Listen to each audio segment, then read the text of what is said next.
Olá pessoal, hoje estou aqui com o 15X e vou mostrar como alterar o som de notificação do correio de voz.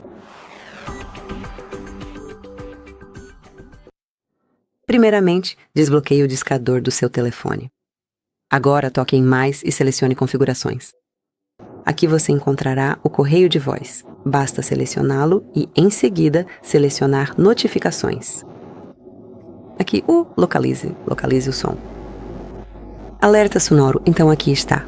Por um segundo não o ouvi. No entanto, este é o painel que você precisa abrir e agora marque aquele que deseja aplicar.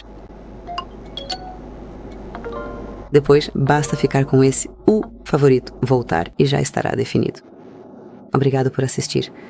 Por favor, inscreva-se no nosso canal e deixe seu like.